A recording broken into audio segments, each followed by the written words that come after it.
이 시간 은혜 받으신 하나님의 말씀은 마태복음 16장 21절에서 24절입니다.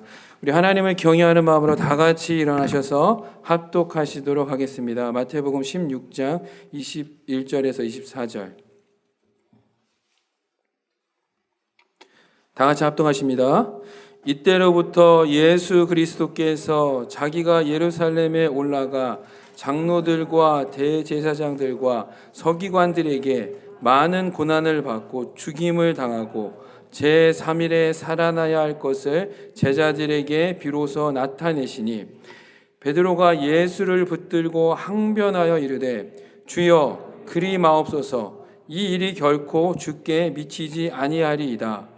예수께서 돌이키시며 베드로에게 이르시되 사탄아 내 뒤로 물러가라. 너는 나를 넘어지게 하는 자로다.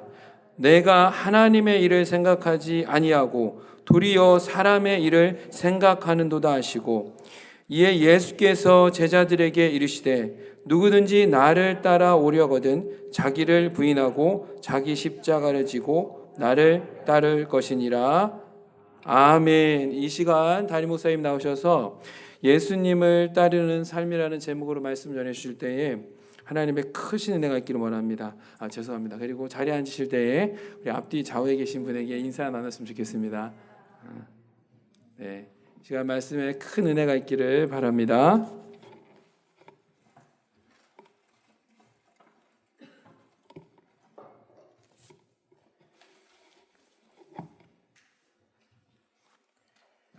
(3월) 첫째 주일 예배 나오신 여러분들 주의 이름으로 환영합니다.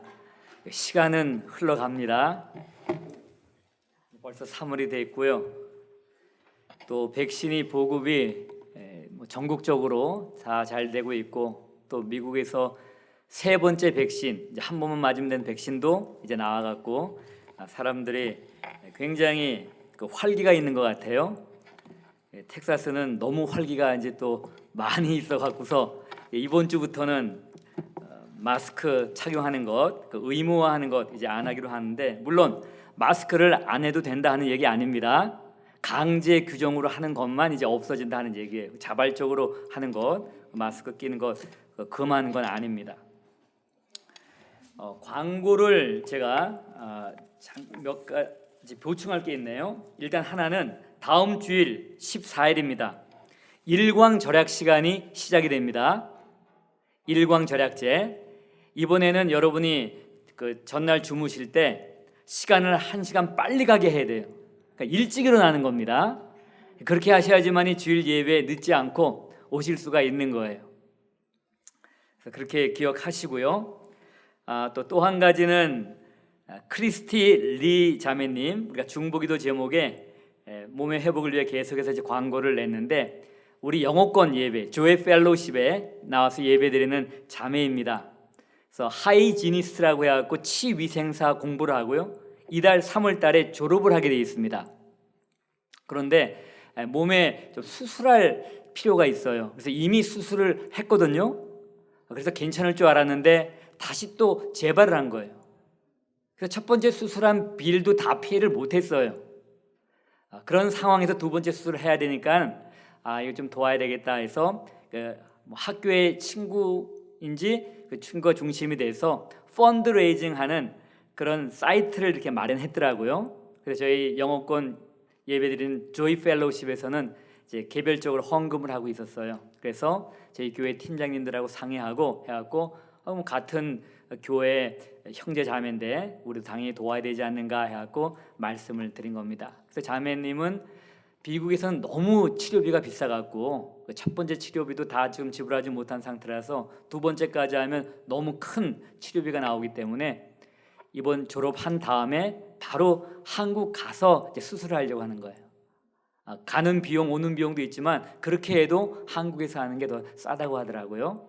여러분들 기도해 주시고요. 또 마음이 감동이 되시면은 이 사랑의 헌금에 동참해 주시기를 바랍니다. 또 한 가지는 지금까지 수년간 교회에서 섬겼던 이성범 전도사가 이제 4월 6일 소집날이에요. 그때부터 2개월간을 이제 공군 장교 훈련을 받고 그리고 졸업식하고 임관을 하게 되면 바로 채플린, 곤군 군목으로 섬기게 됩니다. 아직 어느 쪽으로 갈지는 잘 모르겠어요. 이제 아마 훈련 가기 전까지는 제가 알 수 있고 이제 이사 준비를 미리 해놓고 훈련 받는 동안에 이제 군 부대에서 이사할 수 있도록 돕는다고 하더라고요. 그 시간이 굉장히 이제 촉박한데 이달 말에 파송식과 그리고 안수식을 이제 겸하게 됩니다. 군목으로 간다는 것은 군 선교사로 간다는 거예요. 그래서 선교사 파송하는 것처럼 커미셔닝 서비스를 드리게 되는데 이것은 우리 교회가 파송교회 된 건 뭐 당연하겠지만 교단이 파송하는 거예요. 그래서 교단 관계자들이 교회에 이제 방문하게 됩니다. 스테이트 컨벤션을 대표해서 비지시티에서 리크루터를 담당했던 사람이 나오고요. 그래서 경과를 설명해 주고 또 한인 교단에서 와서 또 이제 축하 이제 해주게 되고요. 그 외에 또 여러 이제 손님들도 이제 오게 되는 거예요. 그래서 일종의 교회의 잔치입니다. 그래서 이 파송식과 안수식은 파송 예배가 이제 되는 겁니다. 안수 예배가 되는 거고, 그래서 그날 주일 예배는 굉장히 특별한 예배가 되는데 그 예배의 핵심은 한 사람을 군 선교사로 파송하는 그 과정인데 먼저는 하나님께 감사를 드리는 거죠. 그리고 이제 우리를 우선 셀리브레이션 하는 거예요. 그렇지만 또 그 안에는 페어웰도 있습니다. 이제 또 떨어져야 되니까는 그런 과정이 그 예배 안에 있게 되는 거예요. 그래서 이 모든 과정을 위해서 기도해 주시기를 바랍니다. 지난 2월 텍사스에 겨울 폭풍이 한창 몰아쳤을 때 교회력에서 매우 중요한 절기가 시작이 되었습니다. 혹시 무슨 절기인지 아세요? 네, 맞습니다. 사순절입니다. 이 사순절은 성경에 나오는 절기는 아니에요. 기독교인들이 지키는 절기입니다. 이 사순절이라고 하는 것은 부활절을 기준으로 해서 거꾸로 40일을 계산하는데 주일은 빼요. 그래서 역순으로 쭉 가게 됩니다. 40일간을 기간을 정하고 그 기간 동안에 예수님의 고난을 묵상하면서 경건하게 보내는 그런 기간이에요. 올해 사순절의 시작은 우리가 겨울 폭풍 가운데 갇혀 있었던 2월 17일 수요일이었어요.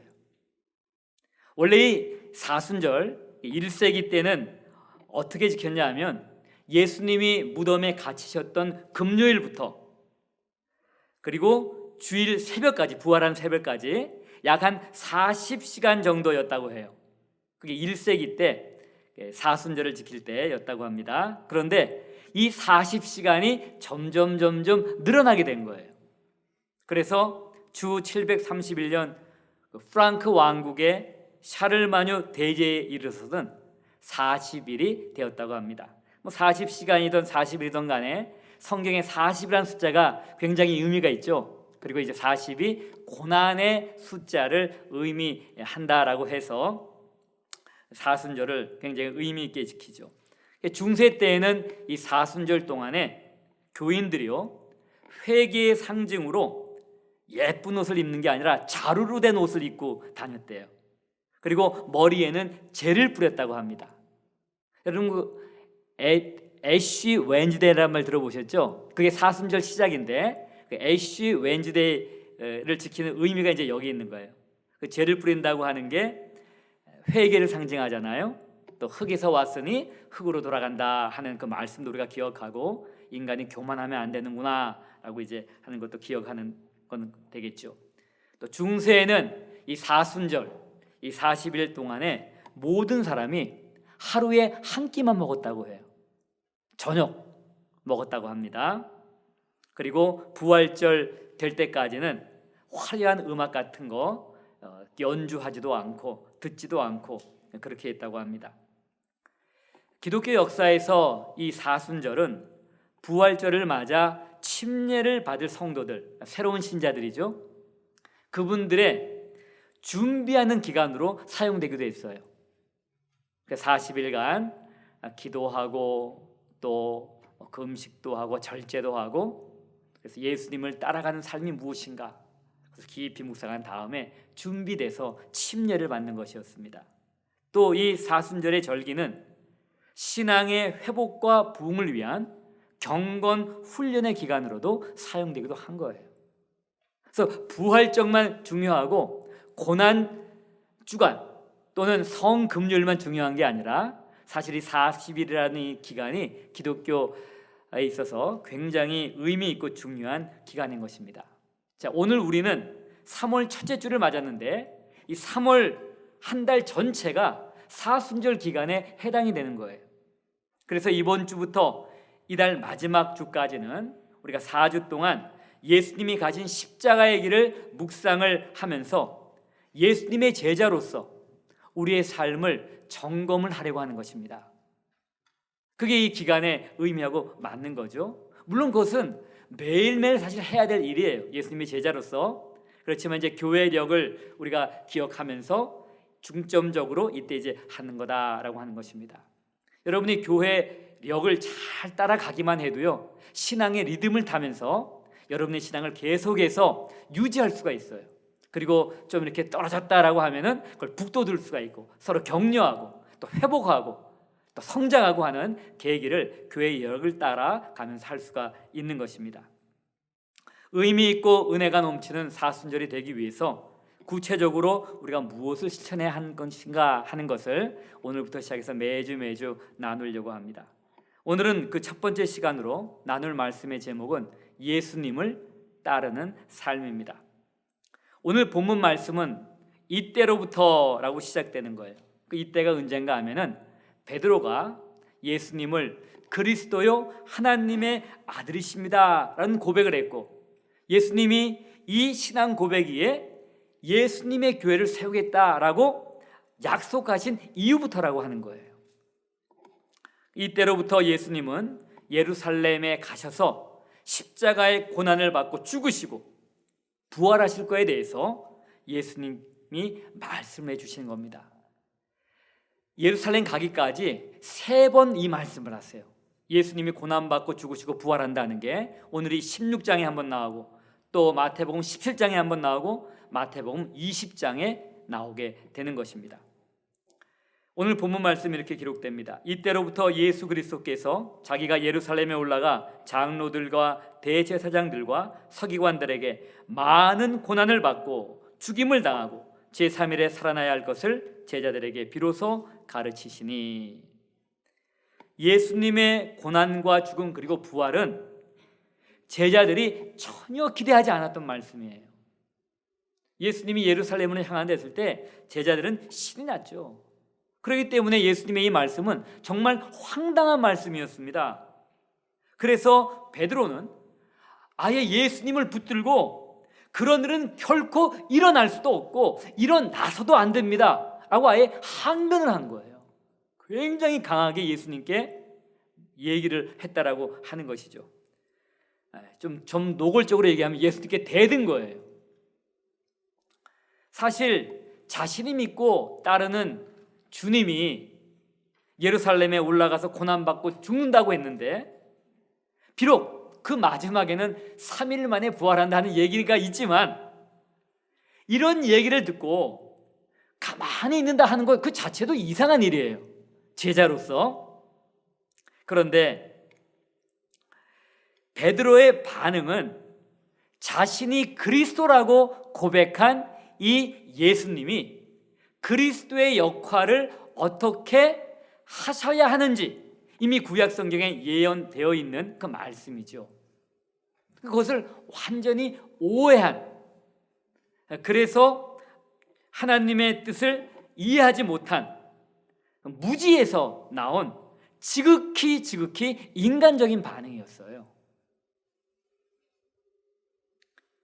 이 문제는 지극히 인간적인 이 베드로의 반응이 그리스도를 이 땅에 보내신 하나님의 뜻, 이것과는 명백히 어긋난다는 얘기예요. 이것을 거스린다는 얘기예요.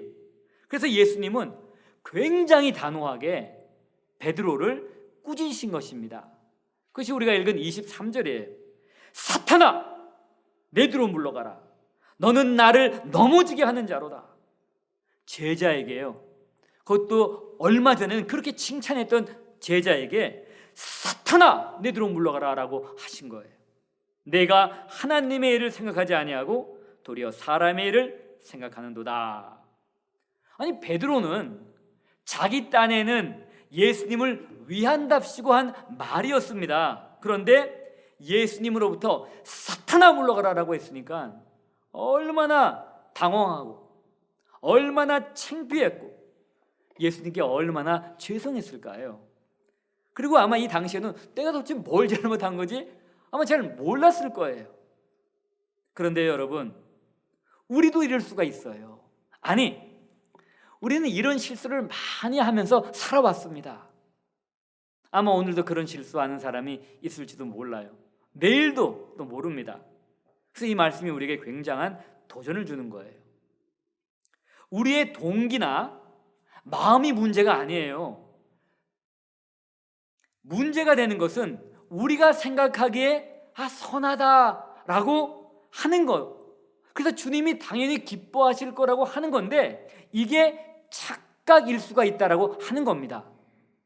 우리는 상식적으로 봤을 때 당연히 그리스도인들이라면 그렇게 해야지, 당연히 교회라면 그렇게 해야지 라고 선하다고 생각하고 하는 건데요, 주님의 뜻하고는 전혀 다를 수가 있다라고 하는 거예요.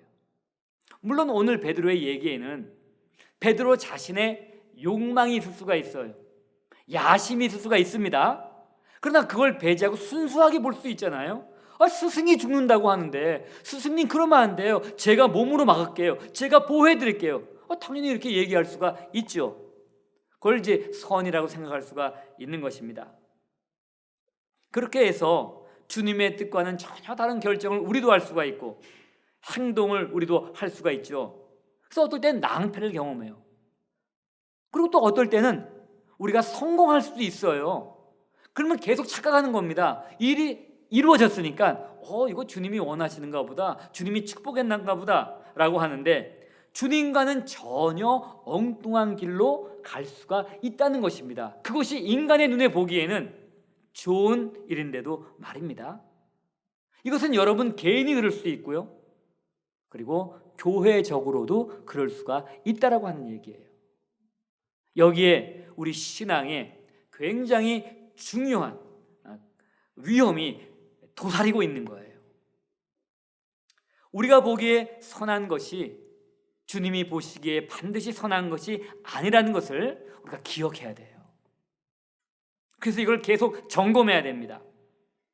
주님이 보시기에 선한 건 뭐예요? 주님의 뜻에 맞는 겁니다. 아무리 우리 인간 눈에 좋아 보여도 그게 주님의 뜻에 안 맞으면 그건 선이 아니에요. 하나님이 보시기에 좋은 게 좋은 거예요. 내가 보기에, 우리 부모님이 보기에, 내 남편이나 아내가 보기에 좋은 것, 그게 좋은 게 아니에요. 주님이 보시기에 좋은 것이 좋은 것이요, 주님의 뜻이 좋은 것입니다. 약간 좀 극단적인 예가 될 수도 있어요. 예를 하나 들어드리겠습니다. 사도 바울에게 있어서 그 자신의 질병은 선한 것이 아닐 수 있죠. 아프잖아요. 다른 사람을 기도해서 낫게 하는 사람인데 이렇게 설교하다가 갑자기 확 넘어져요. 갑자기 막 발작을 일으켜요. 그럼 그 은혜가 돼요? 아니 저 사람은 지병도 못 고치면서 뭐 남을 고친다고 해? 근데 그게 바울에게 일어난 거예요. 그래서 바울이 간절히 주님께 기도를 한 겁니다. 이 병 좀 고쳐달라고요. 그런데 주님은 다른 뜻이 계셨어요. 너 바울아, 그대로 있는 게 내 뜻이야. 너 질병을 지닌 채 겸손하게 주님을 의지하고 살아. 그게 내 뜻이다라고 한 겁니다. 그래서 사도 바울은 그 다음부터 질병 치유에 대한 기도를 하지 않았어요. 분명한 주님의 메시지를 들었기 때문에 내가 이렇게 연약한 것이 주님의 뜻이고 내가 연약할 때 주님이 드러나는 거구나. 내가 연약할 때 강한 거구나. 물론 이건 일종의 극단적인 얘기입니다. 그래서 모든 병에 대해서 기도하지 말라 그런 얘기하는 거 아니에요. 사도 바울은 너무나 큰 은혜를 경험하고 너무나 큰 능력을 행하는 사람 아니겠어요? 그런데 내가 건강하지까지 해보세요. 잘못하면 교만할 수가 있죠. 그러다가는 주님의 종으로 사는 게 아니라 마귀의 종으로 살 수가 있는 것입니다. 여러분, 미국 땅에 그 유명했던 목사님들, 특별히 탈리 이반젤리스트, 한 교회를 목회하는 것이 아니라 막 이 복음 전도자로서 TV에 나와서 했던 분들이 그 말로가 어떻게 되는 거예요? 처음에 그렇게 능력 있게 사역하다가, 그렇게 능력 있게 사람들 병을 고치고 이적을 행했다가 나중에는 돈 문제로, 여자 문제로 쓰러지잖아요. 사도 바울에 있어서는 하나님의 선이라는 것이 그 질병 그대로 갖고 사는 것이었어요. 우리가 이것을 그래서 생각해야 됩니다. 우리는 베드로처럼 우리의 기준으로 선을 생각하다가 하나님의 일을 한다면서 결국 사람의 일을 하게 된 거예요. 그래서 오늘 주님의 경고가 이겁니다. 넌 사람의 일을 지금 생각한다, 베드로야. 하나님의 일을 생각해야 되는데 사람의 일을 생각하고 있어. 그렇다면 우리의 질문은 이거죠. 나는 그러면 사람의 일을 생각하고 사는 건가요? 하나님의 일을 생각하고 사는 건가요? 나는 분명 하나님의 일을 생각하고 산다고 사는데 혹시라도 그것이 사람의 일을 여전히 생각하며 사는 것은 아닐까? 주님의 입장에서 보기에. 그러니까 이것은 우리에게 굉장히 심각한 말씀이 될 수가 있다라고 하는 것입니다.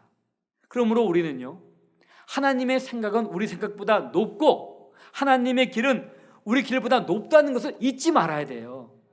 하나님은 우리와 같으신 분이 아니잖아요. 그래서 모든 것이 상식적으로, 모든 것이 우리가 생각하기에 좋다고 그냥 결정하고 훅 할 수 있는 거 아닙니다. 예수님은 베드로를 책망하신 다음에 제자들을 향해서 자신을 따르는 삶, 즉 제자의 삶이 무엇인지를 굉장히 분명하게 말씀을 하셨어요. 24절에 이렇게 말씀하십니다. 이에 예수께서 제자들에게 이르시되 누구든지 나를 따라오려거든 자기를 부인하고 자기 십자가를 지고 나를 따를 것이니라. 예수님의 제자들, 특히 이 12 제자들은요, 모든 것을 버리고 예수님을 따랐어요. 나중에 이제 계속 이 마태복음 말씀 이미 여러분 다 읽어보셨는데요, 베드로가 그런 얘기 하잖아요. 우리 모든 것을 따르고 버리고 주님을 따랐는데 우리는 뭘 얻을 수 있나요? 이런 질문하는 게 나와요. 정말 그렇게 얘기할 정도로 모든 걸 버리고 따랐어요. 뭐 지금 우리의 눈으로 봤을 때 뭐 버릴 게 굉장히 많지도 않았어요. 그럼에도 불구하고 뭐 적든 크든 간에 하여튼 인생을 건 겁니다. 다 버리고. 그래서 그들은 오래지 않아서 예수님께서 메시아의 왕국에 왕으로 오를 것을 기대하고 있었어요. 예루살렘에만 올라가시면 이제 그때가 온다라고 그들은 생각을 했던 것입니다. 그리고 그때가 되면 자신들은 메시아의 왕국에서 큰 권세를 누릴 거라고 생각을 한 거예요. 그렇기 때문에 예수님 앞에 그 어머니가 야고보와 요한 데리고 와서 한 사람은 우편에 한 사람은 좌편에 해달라고 청탁을 한 거 아니겠어요? 우리 지난주에 본 말씀 아닙니까? 굉장한 기대를 그들은 하고 있었어요. 그런데 예수님은 그들의 야무진 꿈을 여지없이 깨트리는 말씀을 하신 거예요. 그게 오늘 말씀인 것입니다. 여러분, 예수님의 제자는 예수님을 따르는 사람이에요. 예수님을 따른다라고 하는 것은 예수님의 삶을 본받아서 사는 것입니다. 그러면 예수님은 어떤 삶의 길을 가셨어요? 우리가 성경을 쭉 보고 예수님이 하신 말씀을 보면 예수님이 가신 길은 넓은 길이 아닙니다. 편안한 길이 아닙니다. 꽃길이 아니에요. 예수님이 가신 길은 좁은 길, 고난의 길, 십자가의 길이었다는 거예요. 그러므로 예수님의 제자는 예수님이 가신 그 좁은 길, 고난의 길, 십자가의 길을 따라가야 하는 거예요. 좁은 문으로 들어가라는 말씀 들어봤잖아요. 근데 우린 잘 안 들려요, 요새. 그게 너무나 예수 믿고 성공하고 예수 믿고 부자 되고 거기에 이제 너무 이게 익숙해져 있어 갖고요. 좁은 길은 잘 안 들려요. 넓은 길, 형통한 길, 아름다운 길, 꽃길. 우리 그 길이 자꾸 귀에 들리는 거죠. 예수님을 따르는 제자의 삶, 그들이 가는 길은 예수님이 걸어가신 바로 그 길이에요. 좁은 길, 고난의 길, 십자가의 길이었습니다. 주인이, 스승이 그 길을 갔는데, 그리고 그 길을 따라오라고 하는데, 우리는 넓은 길이 좋아요. 우리는 형통한 길, 아름다운 길, 꽃길이 좋습니다. 그건 예수님의 제자라고 할 수가 없는 것이죠. 우리는 그건 딴 복음을 쫓아간다라고 할 수가 있는 거예요. 예수님은 오늘 우리 본문 24절에서 자신을 따르는 제자의 삶이 무엇인지 아주 구체적으로 가르쳐 주셨어요. 그 구체적인 것은 크게는 두 가지잖아요. 예수님을 따르는 삶을 살기 위해 무엇보다 자기를 부인해야 한다라고 하시는 것입니다. 자기를 부인한다라고 하는 것, 나를 학대해야 되나? 나를 막 멸시하는 건가? 나를 무가치하게 여기면 되는 건가? 라고 이제 생각할 수가 있습니다. 그런데 오늘 본문에 이 자기를 부인한다, 이 self denial이라고 하는 것, 이것은 자기를 주장하는, 자기 중심의 삶을 거부하는 걸 얘기하는 거예요. 우리의 본성은 뭐예요? 나를 주장하는 거잖아요. 그리고 내 중심으로 살려고 하는 거고요. 그런데 그것을 단호히 거부하고 예수님 중심으로 사는 것, 그게 바로 자기를 부인하는 거예요. 여러분이 중세 어떤 수도사들이 한 것처럼 그냥 채찍으로 자기 뭔가 잘못했으면 채찍으로 팍 자기를 막 때리고, 그리고 무릎으로 그 힘든 계단을 팍 오르내리면서 막 피를 철철 흘리고, 이렇게 하는 게 자기 부인은 아니에요. 자기 부인의 중심은 자기 주장을 중단하는 겁니다. 주장을 중단한다고 하는 얘기는 자기 중심의 삶을 안 산다는 얘기죠. 그러면 그 빈자리를 뭘로 메꿔야 돼요? 예수님으로요. 이 세상은 그렇게 부인만 하고 사는 사람들이 있어요. 근데 그게 중요한 게 아니라 방향이 중요한 겁니다. 우리는 자기를 부인한 다음엔 그 자리에 예수님이 들어오셔야 된다는 얘기예요. 우리가 가정에서나 일터에서나 학교에서나 심지어 교회에서나요, 왜 문제가 생기나, 왜 어려움이 생기나 한번 곰곰이 한번 생각을 해본다면 그 대부분은 자기 주장 때문이에요. 자기 주장. 이것은 여러분만 그런다고 하는 게 아니에요. 저도 마찬가지입니다. 이 자기 주장 때문에 문제가 생기죠. 이 자기 주장이 강하면요, 어느 곳에서나 그 주위에 있는 사람은 피곤해요. 그럼 알아서 하세요라든가 아니면 부딪히는 거죠. 자기 주장이 강한 사람이 있으면 어느 정도 일은 할 수가 있어요. 자기 주장대로 하면 되니까는. 그런데 주위에 있는 사람이 피곤하고 또 그 과정에서 여러 사람이 상처를 받게 되는 것입니다. 아마 여러분 그런 경험이 있으실 거예요. 여러분이 그렇게 하셨던, 아니면 여러분이 그렇게 당하셨던. 예수님을 따르는 제자의 삶을 살기 위해서는 바로 이 자기 주장을 하지 않는 자기 부인을 해야 한다라고 하는 것이죠. 이게 안 되면 예수님을 따를 수가 없어요. 자기를 주장하면서 여전히 자기 주인 노릇을 하고 있는데, 예수님을 따른다는 것은 예수님을 주님으로 고백하며 따르는 거 아니에요? 입으로는 예수님 주인이라고 하는데 자기 삶에서는 여전히 자기 주장을 한다고 하면 이건 서로 모순되는 거잖아요.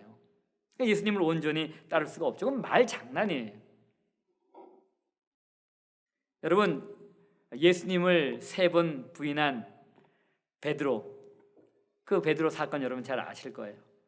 베드로가 예수님 부인한 이유는 폭력과 죽음에 대한 두려움이었을 것입니다.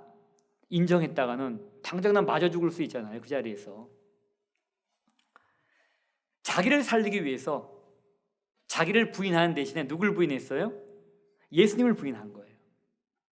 그런데 만약에요, 베드로가 자기를 부인할 수 있었다면, 그래서 예수님을 온전히 의지할 수 있었다면, 베드로는 예수님 부인하지 않고 당당히 나 예수님의 제자야 이렇게 했을 것입니다. 자기 부인이라고 하는 것이 그렇게 만만한 게 아니에요. 오늘 이 본문의 예수님은 예수님을 따르는 삶을 살기 위해서 또 한 가지를 요구하세요. 자기 부인 다음에 뭐예요? 자기 십자가를 져야 한다라고 하는 것입니다.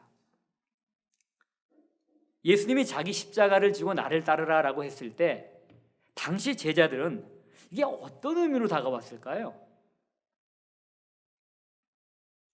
아마 그들에게는 이것은 청청병력과 같은 말씀이었을 거예요. 왜냐하면 그 당시에 십자가라고 하는 것은 뭐예요? 죽음의 형틀 아니에요.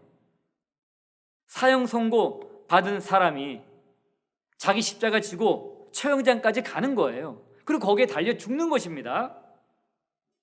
여러분, 요새 십자가는 교회의 상징도 되고 고상한 장식도 될 수가 있지만 당시 사람들에게 있어서 십자가라고 이거 하는 것은 가장 비참하고 가장 고통스러운 죽음의 상징이었어요. 그런데 각자가 그것을 지고 따라오라는 거예요. 아마 제자들은 이 말씀을 받아들이면서 당시에는 이게 무슨 의미를 갖고 있는지, 또 그 말씀의 무게가 어떤 건지를 몰랐을 것입니다. 그렇지만 이제 시간이 점점 흘러갑니다. 그래서 예수님이 정말 죽으시고 부활하시고 승천하십니다. 그리고 제자들은 이 예수님의 이름 때문에 핍박을 받으면서 하루하루 살잖아요. 이제 그러면서 비로소 자기를 부인하고 그리고 십자가를 지고 주님을 따른다는 것이 무엇인가, 그때 가서야 알게 되는 것입니다. 깨닫게 되는 것이었죠. 근데 우리는 어떤가요? 여러분, 신앙생활 해오시면서 자기를 부인하고 자기 십자가를 지고 내가 주님을 따라간다? 그걸 어떻게 여러분 이해하고 깨닫고 계시나요? 자기 십자가를 진다라고 하는 것은 굉장히 복잡하게 설명을 할 수가 있는데요. 그냥 단순하게 성경에 나온 대로 제가 한번 말씀을 드릴게요. 그건 사도 바울이 설명을 한 겁니다. 갈라디아서 2장 20절 말씀이에요. 내가 그리스도와 함께 십자가에 못 박혔나니. 십자가는 처형 장소 아니에요? 그걸 지고 간다는 얘기는 죽는다는 얘기 아니에요. 내가 그리스도와 함께 십자가에 못 박혔나니. 그런즉 이제는 내가 산 것이 아니요 오직 내 안에 그리스도께서 사신 것이라. 자기 십자가를 지는 것은 자기는 죽고 예수님으로 산다는 것을 의미하는 거예요. 이건 앞의 말씀을 좀 더 심화한 거죠. 내 중심이 아니라 예수님 중심입니다. 근데 어떻게 살아야 돼요? 내가 죽어야지 그렇게 할 수 있다는 얘기 아니겠어요? 그래서 자기 부인과 자기 십자가를 짓는 것은 아주 직결되는 것이죠. 근데 예수님이 계속되는 말씀에 그렇게 해서 나를 따르라라고 했는데, 자기를 부인하고 자기 십자가를 지고 예수님을 따르는 삶은 하루 이틀, 한 달, 두 달, 1년, 2년 하다가 끝낼 수 있는 게 아니라고 하는 것입니다. 예수님께서 따르라 라고 했을 때는 지속적으로 끊임없이 나를 따라오라는 매우 강한 명령이에요. 근데 우리는 이 말씀이 잘 안 들려요. 분명 성경에 있었는데 자기를 부인하고 자기 십자가를 지고 나를 따르라. 예수님을 따르는 삶은 이따금씩 기분 나면, 은혜가 충만하면 그럴 때만 따르는 것이 아니라 지속적으로 전심을 다해 따라야 한다는 것입니다. 이게 24절에 나온 예수님의 말씀이에요. 여러분, 우리가 예수를 믿는다라고 하는 것은요, 신앙의 대상, 신앙 대상이 이 세상에 있는데 그 가운데 예수님을 택하는 거예요. 하나님을 택하는 겁니다. 그리고 힘들고 어려울 때 그분을 의지한다, 그분께 기도한다. 그것을 단순히 그렇게 의미하는 거 아니에요. 물론 그런 거 포함이 되어 있습니다. 그러나 그거 이상이에요. 예수님을 믿는다는 것은 예수님을 내 인생의 주인으로 모시고 자기를 부인하고 자기 십자가를 지고 예수님을 지속적으로 따라간다라고 하는 것입니다. 오늘 말씀 결론 맺겠습니다. 그리스도인의 삶, 제자의 삶은 예수님을 따르는 삶이에요. 예수님을 따르기 위해서는 자기를 부인하고 자기 십자가를 지고 가야 하는 것입니다. 여러분, 예수님을 따르는 삶은 넓은 길, 편한 길, 꽃길이 아닙니다. 예수님을 따르는 삶은 좁은 길, 험한 길, 십자가의 길입니다. 하지만 그 길의 끝에는 기와 요초가 만발한 천국, 의의 면류관, 생명의 면류관, 각종 면류관이 준비된 천국이 기다리고 있다는 것입니다. 이 땅에서는 아닐 수 있죠. 그러나 반드시 그 길의 끝에는 그것이 있다는 것이 주님의 약속입니다. 여러분, 2021년 사순절을 맞아서 우리의 신앙을 진지하게 점검해 보기를 원해요. 특별히 이번 주간은 그걸 하기를 원합니다. 다른 거 말고 내가 정말 바른 신앙을 갖고 있는 건가? 내가 예수님을 믿는다는 것을 제대로 이해하고 있는 것인가? 나는 예수님을 따르는 삶을 잘 살고 있나? 내가 예수님을 잘 따르는 삶에 방해하는 건 뭔가? 무엇이 지금 걸림이 되고 있는가? 무엇을 내가 포기해야 하는가? 여러분, 2021년 이 사순절에 적어도 여러분 이걸 점검하셔야 돼요. 극단적으로 얘기하면 우리 모두가 이 사순절을 끝날 때까지 다 산다고 아무 보장 없잖아요. 어느 순간에라도 우리는 주님 앞에 설 수 있는 거 아니겠어요? 근데 주님이 그때 딱 봤을 때 넌 나를 따라온 거 아니야. 네 인간적인 생각을 갖고 네가 좋은 대로 넌 한 거지 나 따라온 거 아니야. 그래서 예수님이 난 너 몰라. 주여 주여 했는데도 난 너 몰라라고 한다면 이건 얼마나 이게 황당한 일입니까? 여러분, 이번 주는 3월 연세 금식기도 주간이에요. 딴 때도 금식할 수 있지만은 지금은 특별히 사순절입니다. 의미가 있죠. 하루가 다 하루 할 필요 없어요. 한 끼도 괜찮습니다. 이 금식을 하는 게요, 몸이 괴로운 건 사실이에요. 그렇지만 몸에 굉장한 유익이 있다고 하는 거예요. 여러분, 한 끼 단식이니 한 끼 금식이니 꼭 3일, 5일, 40일 안 해도요 몸에 굉장히 유익이 됩니다. 디톡스 하는 것도 되고요. 그래서 건강을 위해서, 미용을 위해서도 한번 해보세요. 물론 이제 위가 좀 안 좋다거나 문제가 있는 분들은 그렇게 하시면 안 되고요. 그 대신 또 방법이 있어요. 야채 주스라든가 과일 주스라든가 다른 것을 같이 복용하면, 같이 드시면서요 식사를 한번 줄여보세요. 그것만 해도 체중 빠집니다. 그래서 요새 저는요 지금 보통 3일 금식하려다 이제 하다가 이상하게 자꾸 얼굴에 살이 빠지는 것 같아요. 이제 3일 금식은 안 하고요 하루를 금식합니다, 온전히.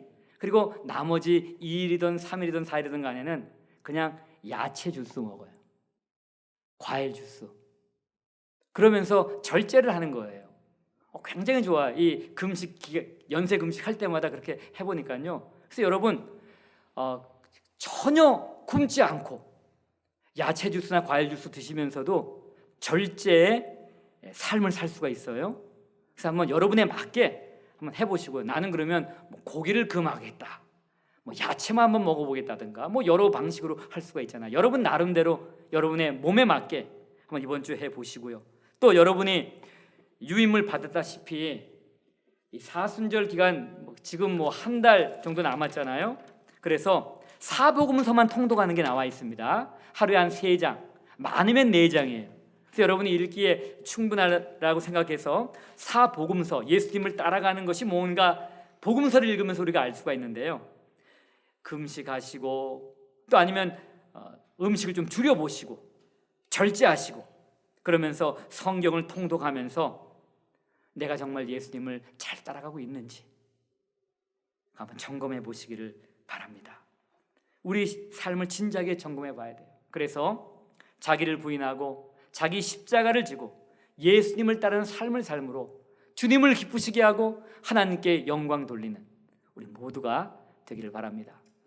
오늘 이 말씀을 생각하시면서 잠깐 한번 나름대로 결단의 기도 한번 드려보세요. 오늘 말씀에 어떻게 반응하시겠는가? 또 이번 사순절에 나는 그럼 한번 이렇게 한번 해볼까? 그렇게 한번 결단하는 시간 갖도록 합니다. 기도하겠습니다.